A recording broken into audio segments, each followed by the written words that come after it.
日本語ポッドキャストジャパ耳。大阪万博に行ってきたよ。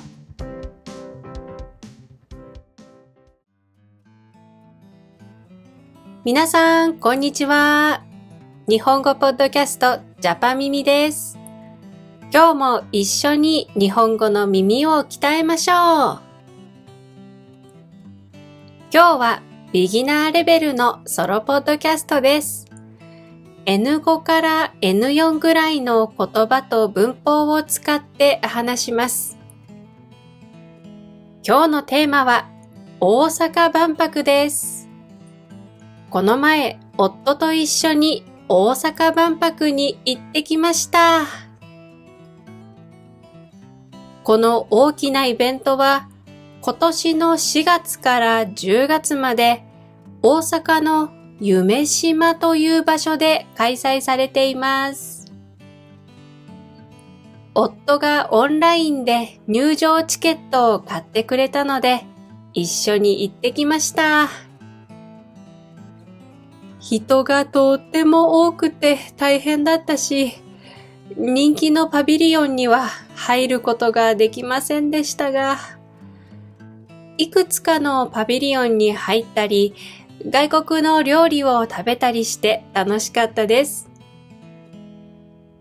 ちなみにこれは夢洲駅の写真です。人が多すぎて階段を登るのが大変でした。今日は大阪万博で私たちが撮った写真を一緒に見ましょう。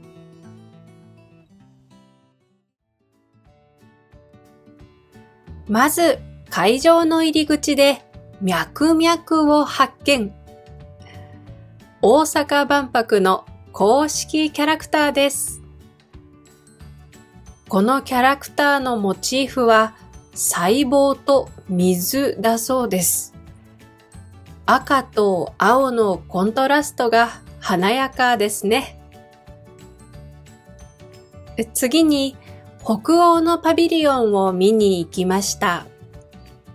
この建物は北欧のデザインとサステナビリティを表現しています。この建物はすべて木で作られていました。この木は大阪万博が終わった後、リサイクルするそうです。このパビリオンでは、ノルウェー、スウェーデン、デンマーク、フィンランド、アイスランドの5カ国が紹介されていました。この5カ国の国旗はとっても似ていますね。建物の中では北欧の生活や文化の映像を見ました。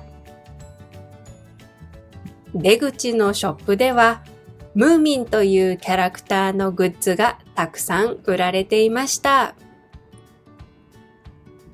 私はノルウェーに行ったことがあります。10年ぐらい前、お父さんと一緒に旅行しました。ノルウェーのベルゲンという町に行って、フィヨルドのツアーに参加しました。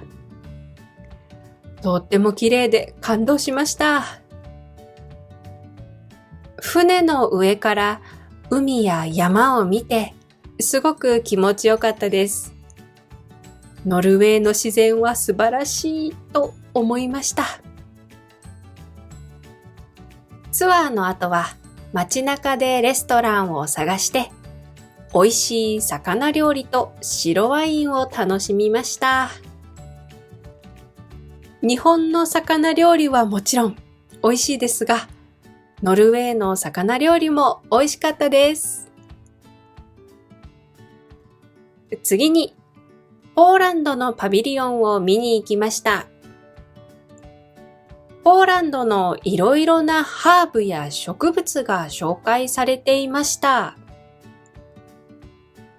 ポーランドでは毎日の生活でハーブティーを飲む習慣があるそうです。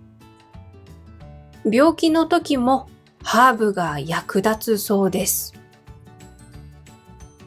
それからこの写真のようにガラスの玉の中にいろいろな植物が入っている飾りがとっても綺麗でした。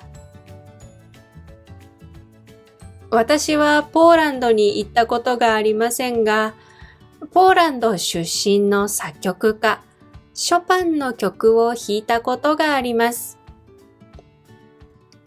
このパビリオンでも時々音楽のイベントやピアノのリサイタルがあるそうです。私たちはリサイタルを見ませんでしたが、パビリオンの中のスピーカーからピアノの音楽を少し聞くことができました。それから私たちは少しお腹が空いたので、お昼ご飯を食べました。ドイツ料理をテイクアウトしました。ドイツのプレッツェルとソーセージを食べました。レストランは混んでいたので入ることができませんでした。プレッツェルの塩気が美味しかったし、ソーセージにマスタードをつけて食べるのも美味しかったです。お昼ご飯の後、スペインのパビリオンを見に行きました。このパビリオンのデザインは海と太陽でした。スペインと日本は昔から海でつながっています。黒潮という海流がテーマになっていました。パビリオンの中ではスペインの海について学ぶことができました。また、貿易についても学ぶことができました。そして、スペインのポストカードの展示も見ました。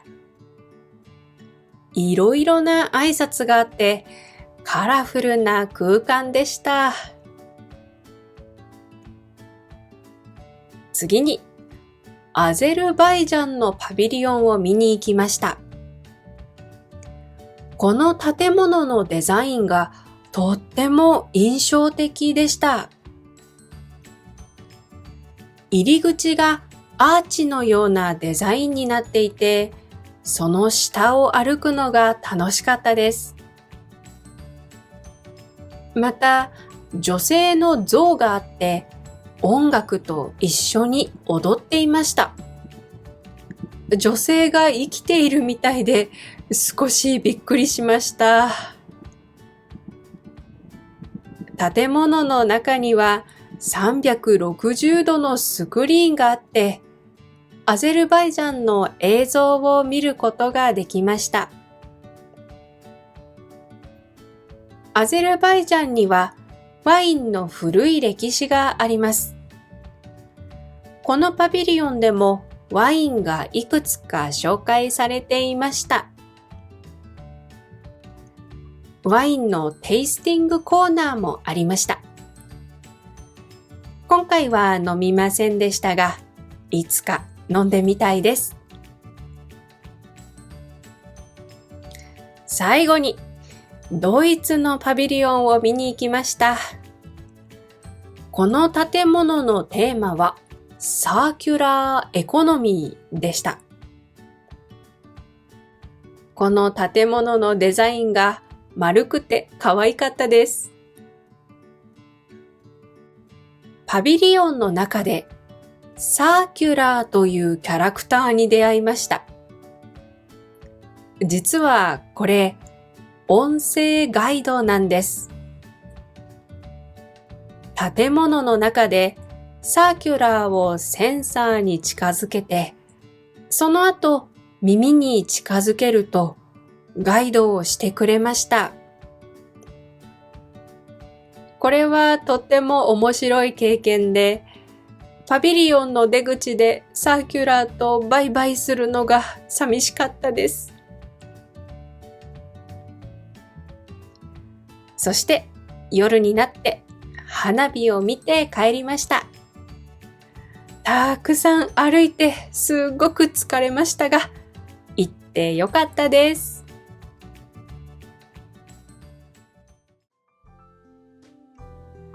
それでは今日のポッドキャストはここまでです。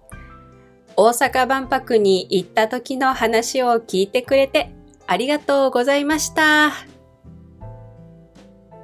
今から20年前、2005年にも日本の愛知県で万博が開催されました。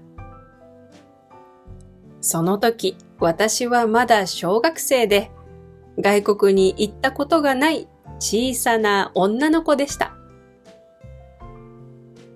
愛知県の万博に行って、外国に行ってみたいと強く思いました。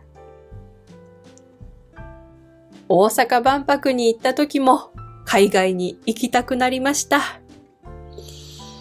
お金を貯めて家族旅行の計画をしたいと思います。ではまた次のポッドキャストでお会いしましょう。ありがとうございました。